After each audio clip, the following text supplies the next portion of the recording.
push that lower back into your hand. It's a little bit of cat-cow, right? It's a little bit of the cat. Can you find it?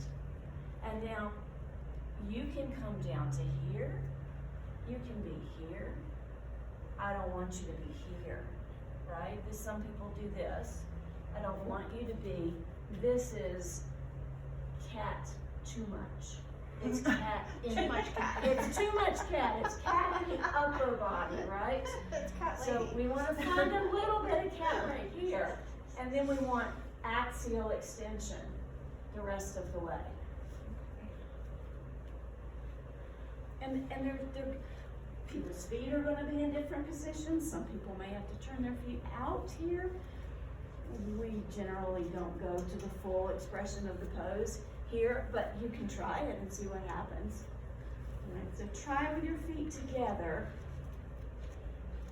Bend your knees, take your hips back. And what's different? Find that spot in your back.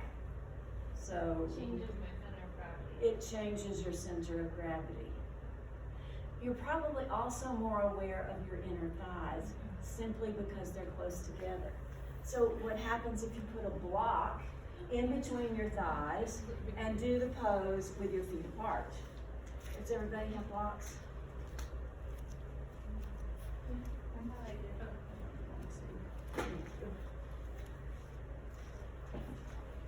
Oh, yeah.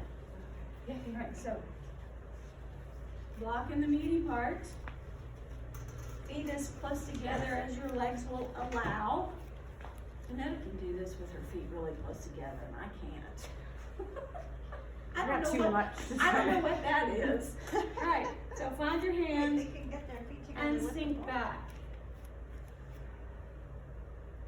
Now tuck your tailbone towards the floor.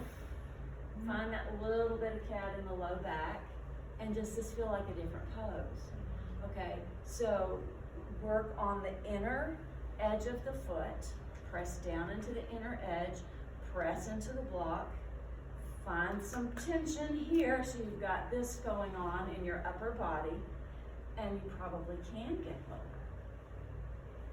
Now notice what happens if you take your elbows, keep your hands where they are, stay in chair, take your elbows out to the side. Elbow out to the side. What happened in your upper body?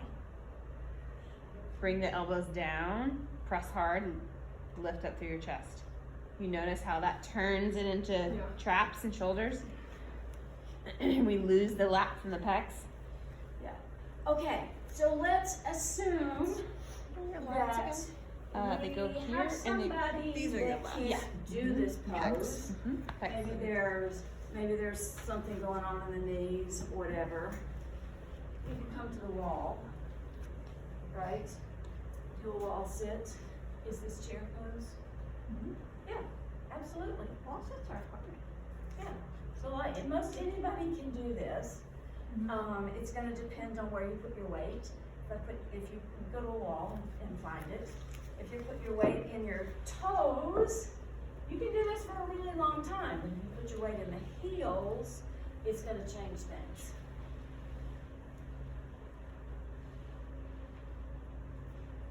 So weight in your toes, see what happens.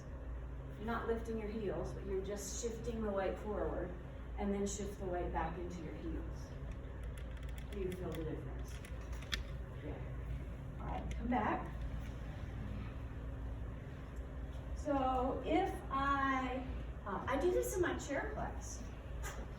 We do it from here. It's called sit to stand if you go to a physical therapist, and you come here. And we do it like this. Am I doing chair? Yeah. So ways to regress if people are having a hard time. Block between the thighs, at the wall, on the chair. If even this is difficult for balance, chair. If you want to make it harder, if you want to intensify the work in this pose, come here. Everybody come into chair. Find it first. So tailbone down. Use your hand on your back if you need to. Step over and step back. So can you control your pelvis so that it doesn't swivel forward and back as you're doing this movement? So you see how you're taking it to, this is not a huge higher level, but it's a little bit of a higher level, right? You can also do the twist here. You stay right there. Okay. So when I do a twist here, I don't ever try and do this. That's not within the realm of my body, partly because I have such a long torso, right? But lift that opposite arm, so whichever way you're not gonna go, lift the other arm, turn towards your knees, bring the arm down, maybe it comes the outside of the hand, maybe you can slide down the arm, maybe you can get your elbow there. I can't, so it doesn't matter. And then the opposite arm lifts behind. And what's gonna happen here is the hips are gonna wanna shift. So put a block in between your thighs. Yeah. You have something to resist as she turns, pressing knee forward, this knee toward the direction she's going, and lifting up through here. If she tries to get this elbow to the outside of that knee, watch her upper spine. She's lost the intention of care, right? So if I come here, I have a little bit, look at my torso, find your hip points. Do you see how much space I have? She has such a longer torso than me.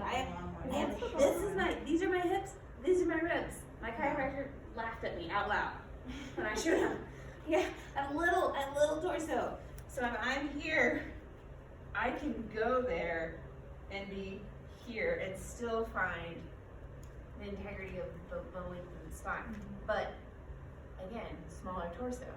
So what you're looking for, if you're looking for length to rotate, what cues can you give? And the other one is that we see a lot of, if taking this arm out, like turns it into this. It turns it into a back bend. Did you see it? Yeah.